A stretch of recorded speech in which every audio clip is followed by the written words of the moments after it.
In Conversation with Terry Shepard, award-winning broadcaster, narrator, and author.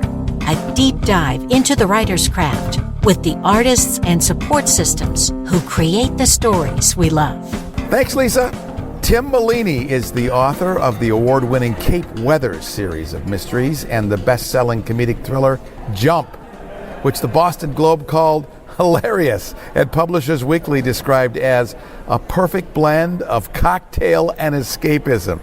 His short fiction appears in several major anthologies, and he's won the prestigious awards, including this year's Silver Falchion at Killer Nashville. The Cape Weathers mysteries are smart, snappily written, energetic mysteries starring an engaging hero, and the latest is The Hanging Devil. Tim, welcome to the program. Thank you very much. Delighted to be here, Terry. Give us the 411 on your latest. All right, the latest, Hanging the Devil, is an art heist. There's a robbery in the Asian Art Museum in San Francisco. Some of the book is based on actual crimes that did occur. And a helicopter comes in, they want to steal some paintings and leave some forgeries, which isn't your typical robbery. And things go horribly wrong, someone gets killed, and then as the investigation unfolds, you learn a lot about the art world and how a lot of art crimes are actually interconnected. So you learn about smuggling, you learn about forgeries, you learn about the art factories in mainland China, and how art can sometimes be used, stolen art can be used as collateral by organized crime for all sorts of nefarious things. So it's one of those things that opens with a local crime in San Francisco where my novels take place and then spools out to become more of a global thriller. As writers, we always come to the stories we create with a blank slate, and you just described a lot of different professions there. How do you research a book like this? So I spent about 2 years wandering around museums, getting dirty looks from guards when I was checking out the cameras instead of the paintings and trying to figure out how many exits and whatnot. And the opening event, both the location and the triggering event for the story were very clear in my head. So I had the opening and I had worked through that. And then I thought, okay, I want to learn everything I can about how to break into a museum, how to get away with it, and then some of the other things associated with the story, this notion of forgeries. And for about 2 years, I read books, interviewed people, watched documentaries, and learned so much. And exactly to your point, I learned a lot more than I could ever put in a book or want to put in a book. So I left out about 90% of the research that I did, which might show up in other future books. But it was a fascinating glimpse into that world. And as you know, there's a number of art mysteries out there. So I wanted to do right by the subgenre and really get the details right. Your Cape Weathers series is definitely a series, but each book is very different. Yes, they're written as standalones. And some advice I got when I first became part of the crime fiction community, I had this conversation with Lee Child, and he mentioned that most people discover writers 4, 5, maybe 6, 7, 8 books in, and then they say, oh, I like this book, and they go back and read your backlist. And every book needs to work as a standalone. It's very different from the fantasy world where you might have an epic fantasy trilogy and you're reading them in order. And I have moved around a little, both in tonality and certainly subject matter. You have some recurring characters. They're all based in San Francisco, but they all move around a bit. One jumps back and forth between San Francisco and Mexico. This one goes back and forth between San Francisco, Hong Kong, and mainland China. And the subject matter is very different. This one deals a lot with art. The previous one had to do with a very, very popular tourist destination in San Francisco that's almost as popular statistically as Disney World, Pier 39. And it had to do with money laundering and some other activities that may or may not go on in that particular part of the city. There are some sections of Hanging the Devil that are laugh out loud funny. How do you inject humor into a genre like this?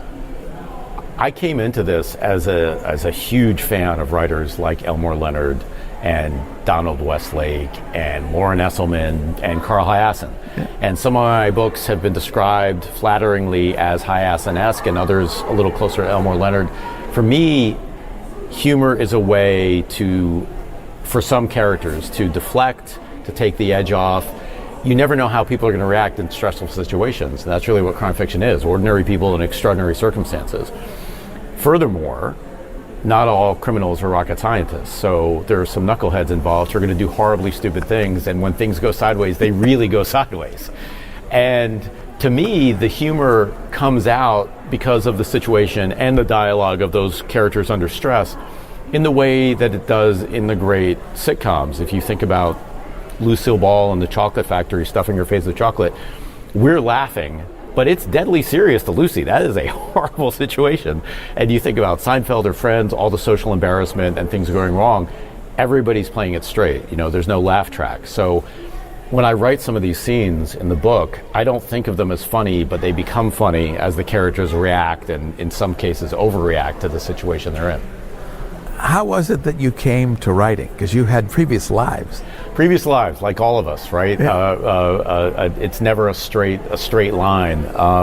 For me, I had grown up surrounded by books. I was very lucky that I had two parents who both had science backgrounds. My mom was in medicine, my dad was a chemist, but they loved to read. And all the paperbacks from, we're talking Edgar Rice Burroughs and all the adventure stories of the 30s, not to mention the classics, were always in our house. And every time we moved, my dad and brother and I would build bookcases to make sure there's room for the old paperbacks.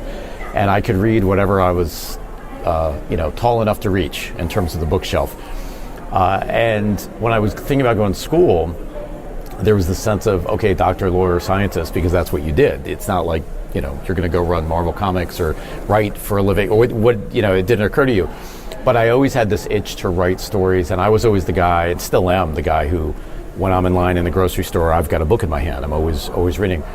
So I went to college, got out, started to work. I was working in advertising and traveling a lot. And on the airplanes, I started to think, okay, what if you wrote stories you wanted to read? Maybe try your hand at this. So I started writing short stories. I just started scribbling short stories in between meetings, on planes, as I was traveling, and started sending them in. And they started to get picked up. And one got picked up, and then it got pulled into an MWA anthology. They made it the title story, and Harlan Coben was the editor, and Lee Child was in that book, and all that. And through that, I got the confidence to try to write and finish a novel. And I realized there's this whole crime fiction community that I did not know existed. And there are conferences where you can go and meet these people and talk to these people, and they are incredibly generous, and they will talk to you about writing. So that just opened up a whole new world for me. And suddenly I realized, wait, there's people who are as geeked out about this as I am that you could talk to all the time and maybe learn from each other. So that was a great gift to get in through the short story path as I tried to figure out what I wanted to write and how I wanted to write. Tim Maleeny is our guest. The newest book is Hanging the Devil. It's part of his Cape Weathers mystery series. Tim Maleeny, MALEENY.com is his website. That's nice about having a name like that where you can get the .com, isn't it? It sure is. It sure makes it easier. How did your experience as an advertising guy impact the way that you write? One of the things in advertising is you have to convey ideas in a very compressed time frame, right? Maybe 30 seconds, shorter, think outdoor, 7 words. And I was always attracted to writers where the pages kept turning and things moved fast. I like short chapters, I like crisp sentences. Not all writers are like that. Some you get lost in the language and it's beautiful and it's great. So this sense of pacing was natural to me. I also, coming into that world, was not only a big reader, but I'm very much a cinephile. All things, I love theater as well, but like with film, I think I've watched over 2,000 films. So to know that part of it for me was great, because as I write, I visualize the scenes and I sketch things out and I draw pictures and stuff like that. So I think just getting used to the idea of you need an idea, you need another idea. That idea is not good enough. Jump to something else. That iteration and giving yourself permission to have bad ideas while you have great ideas and then work through it was a good training ground for writing. Because let's face it, writing, you need to be able to handle rejection, you need to be able to ideate quickly, you need to be able to recognize a detour and then get back on track. So all of that, I think, came about from what I was doing day to day in a job, really. We're recording this at Bouchercon. Why do you come to conferences like these? So Bouchercon is amazing. I mean, this year we have 1,200 or more people, I think, here. So for me, there's 2 huge benefits. As a writer, you get to meet people who have read your books, had an impact. For me as a reader, when you read a book that gives you an escape or change the way you look at things, or you just love that book, that's a gift. So anytime I meet anybody who's read one of my books who's excited about the book or the series or anything, that's an unbelievable connection. And whether that's one person or 100 people, that's a great joy. It gives you that motivation and inspiration to keep doing it. And then for me, talking to fellow writers and readers, but especially some of the writers working through the same stuff, it sparks so many ideas. This is the most generous community, the crime fiction community, the nicest people you are going to meet. And let's face it, writing is a solitary task, and the ability to think out loud with like-minded people is a gift. So I try to come to the conferences whenever I can. What are people that you've met here telling you about Hanging with the Devil? What do they like about it? They love the mix of humor and tension. There's a couple of characters in here. A big part of the book is carried from the point of view of an 11-year-old girl who's in jeopardy. And a lot of the readers really took to her and really wanted to make sure she was okay through the course of this book. So the identification with the characters was really strong. One woman said to me today, actually, which is the nicest thing, she said, everything I love about reading is in this book. She said, it's dramatic, it's exciting, but that I could laugh, and then I found myself smiling, and then I was on the... So the highs and lows of it seem to have worked. So I appreciate that, because you know that some books you read and they're escapist funny, and other books are dark and moody, and it's almost, what mindset am I in? And I did try to mix it up a little in this book and take people on a ride, and that seems to be resonating, so I'm grateful for that. If you were on a panel right now speaking to other writers here at Bouchercon, what advice would you give them about how to tell a story? I would say start telling yourself a story. I'm not an outliner. We always talk about, are you a pantser or a plotter? And I start writing, and then you're asking yourself, what happens next? What happens next? And while that sounds like a high wire act, before you know it, some structure falls in place because there's a logical progression to the thing you set in motion. So if that inciting incident, that moment of that catalyst for everything that happened is well thought out, the rest of it falls into place. And then the other thing is, try to get better at writing than you are at procrastinating. That is my personal struggle at all times. I think I'm a pretty good writer. I am a world-class procrastinator. So, that's the wrestling match we all have day to day, right? One of the things that I really love about Hanging the Devil is the depth and diversity of the characters you've created. How do you do that? I was told early on, there are no secondary characters. So think of it as an actor would, right? You're the guy in the corner holding the glass of water.